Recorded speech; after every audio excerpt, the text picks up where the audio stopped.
اللہ کے نام سے شروع جو نہایت مہربان اور رحمت والا ہے. ما يقال لك إلا ما قد قيل للرسل من قبلك إن ربك له مغفرة وذو عقاب أليم.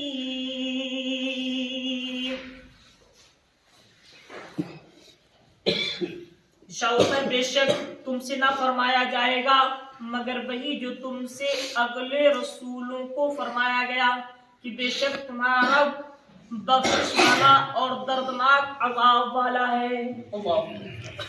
یہاں پر رب تبارک و تعالیٰ نے دونوں باتوں کو ایک ہی جگہ جمع فرمایا.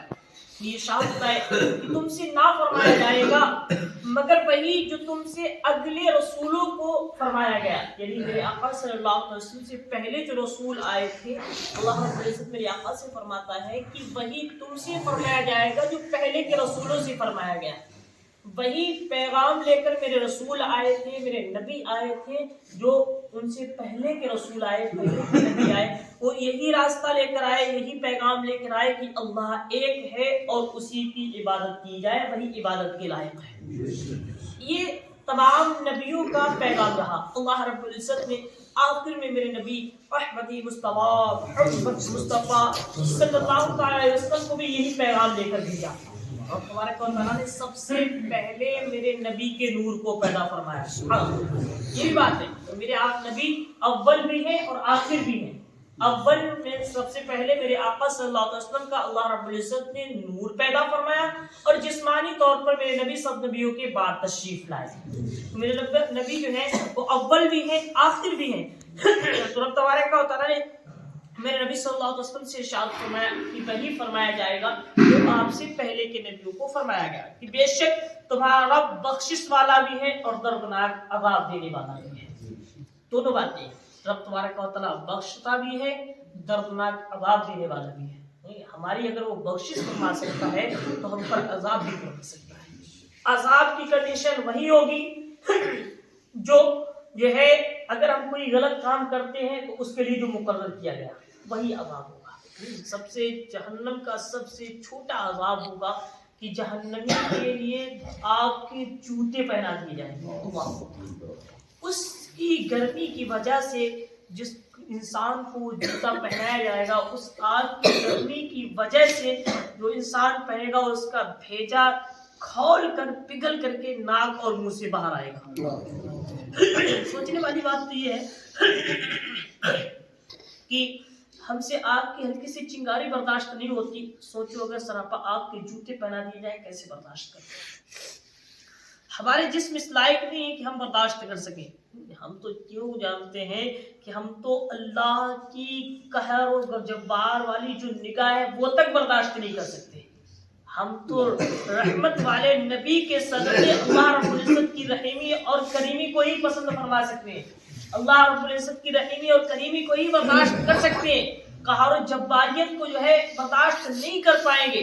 اگر جو ہے قہر و جباریت والی نگاہ پڑ گئی ہم لوگوں سے وہ بھی برداشت نہیں ہوگی. اس کی دعا کریں اللہ رب العزت اپنے حبیب کے صدقے توسل سے ہم سب پر اپنی رحمت والی نگاہ سے ہم سب کو مالا مال عطا فرمائے. آمین. تو دیکھیے جو ہے تبارک و تعالیٰ ارشاد فرماتا ہے وہی آپ کو فرمایا گیا, وہی آپ کو بتایا گیا اور دردناک عذاب والا ہے. رب تبارک و تعالیٰ دردناک عذاب والا بھی ہے. انبیاء علیہ السلام کے دشمنوں اور تکذیب کرنے والوں کے لیے دردناک عذاب ہوگا. جو انبیاء کے دشمن ہیں, انبیاء سے برائی رکھتے ہیں, یعنی انبیاء مطلب نبیوں سے برائی رکھتے ہیں, نبیوں کے بارے میں نہ جانے کیا کیا کہتے ہیں, وہ دردناک عذاب سے محفوظ نہیں ہو سکتے.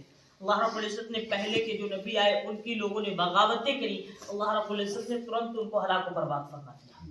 تو دیکھیے ہمیں اور آپ کو اگر نبی کریم صلی اللہ علیہ وسلم کی رحمت والا سایہ چاہیے, رب تبارک و تعالیٰ کی رحمت والا سایہ چاہیے, رب تبارک و تعالیٰ کی رحمت والی نظر چاہیے, تو یہاں پر انبیاء کا ذکر فرمایا گیا ہے. تو یوں سمجھ لیجئے کہ انبیاء کے قریب ہو جاؤ, رب کے قریب ہو جاؤ. انبیاء کی رحمت والی نظر پڑ گئی, اس کے صدقے سے اللہ رب العزت جو ہے اپنی رحمت والی نظر ضرور فرمائے گا. اگر ہم انبیاء کے قریب نہیں ہیں، نبیوں کے قریب نہیں ہیں، پھر نبی احمد مصطفیٰ محمد مصطفیٰ صلی اللہ علیہ وسلم کے قریب نہیں، پھر کس کے قریب ہو سکتے ہیں؟ جو ہماری بخشش کے پروانے لے کر آیا، جو ہماری بخشش کے خزانے لے کر آیا ہے، جس نے ہمارے لیے رات اور دن جو ہے آنسوؤں کو بہایا ہے، ہم اس کے نہ ہو سکے پھر کس کے ہوں گے؟ ہم اس پر صحیح طریقے سے ایمان نہ لا سکے پھر کیا کریں گے؟ پھر ہمارا کیا ہوگا یار؟ جو ہمارے اور آپ کے لیے رات رات بھر جاگ کر رویا ہو، جس نے صرف پیدا ہوتے یہی کہا ہو رب حبلی امتی، رب حبلی امتی، اے اللہ میری امت کو میرے حوالے فرما دے، وہ ہمارے لیے رات دن دعائیں مانگتے رہے، آج ہم نے جب ہوش سنبھالا تو انہیں کو بھول گئے۔ کیسی محبت ہے؟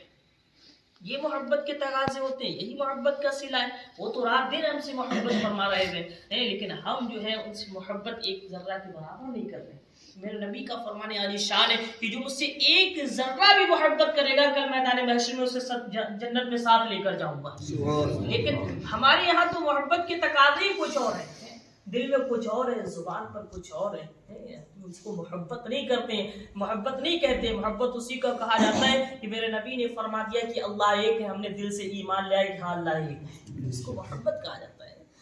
محبت، کسی نے پوچھا کہ محبت کس کو کہتے ہیں؟ آج ہماری نماز ہے، فجر کی نماز میں اتنے کم لوگ نظر آتے ہیں، ٹھنڈ زیادہ ہے یار، محبت اس کو نہیں کہتے ہیں۔ محبت اس کو کہتے ہیں، میرے نبی صلی اللہ علیہ وسلم ارشاد فرماتے ہیں کہ محبت اس کو کہتے ہیں کہ جب تم بہترین نیند میں سو رہے ہو اور تمہارے کانوں میں آواز اللہ رب العزت کے پاس گھر سے آئے، حی علی الصلاۃ، آؤ نماز کی طرف، تو اپنی نیند کو چھوڑ کر فوراً رب کی بارگاہ میں حاضر جاؤ، اس کو محبت کہا جاتا ہے۔ لیکن ہم نے تو محبت کچھ اور ہی سمجھا، ہم سے تو یہ ہوتا ہی نہیں کہ ہم اپنا گرم نرم بستر چھوڑ کر مسجد میں آ جائیں۔ آج ہم اپنے گھر سے چل کر مسجد میں نہیں آ سکتے، مرنے کے بعد جنت میں جانے کے جو ہے سپنے دیکھ رہے ہیں۔ جو مسجد تک نہیں پہنچ سکتا وہ جنت میں کیا پہنچے گا یار؟ اگر جنت میں جانا چاہتے ہو تو رب کے پاک گھر میں آنا شروع کر دو، یعنی مسجدوں میں کو آباد کرنا شروع کر دو، اللہ جنت تمہارے حق میں دے گا۔ جنت تو تمہارے لیے بنائی ہے، مسجد کو تعمیر کر لیا کس لیے؟ تم نے اپنی عبادت کے لیے تو مسجد کو تعمیر کیا ہے۔ فائدہ کیا ہے کہ مسجد کو تعمیر کر لیا، مسجد کو بنا لیا، مسجد کو سجا رہے ہیں، نمازوں میں پیچھے جا رہے ہیں، تو اس مسجد سے بھی کوئی فائدہ نہیں ہے۔ تو پھر یہ مسجد بھی ہمارے لیے بد دعا کرتی ہے۔ جو مسجدیں آباد نہیں ہوتی نا، وہ مسجدیں جو ہے بد دعا کرتی ہیں اپنے بستی والوں کے لیے۔ فائدہ کیا ہے؟ شاعر کہتا ہے کچی تھی مسجدیں تو پکے تھے نمازی، پکی ہیں مسجدیں تو کچے ہیں نمازی۔ آج کچے نمازی ہو چکے تھے، پکی مسجدیں نہیں تھی، کچی مسجدیں تھی، بڑا جوش اور خروش کے ساتھ لوگ نمازوں کو ادا کیا کرتے تھے۔ اللہ تبارک و تعالیٰ سے دعا کریں، مولا تبارک و تعالیٰ ہم سب کو نماز پنجگانہ پابندی کے ساتھ ادا کرنے کی توفیق عطا فرمائے، قرآن مقدس پڑھنے اور سننے سے زیادہ والا عمل کرنے کی توفیق عطا فرمائے۔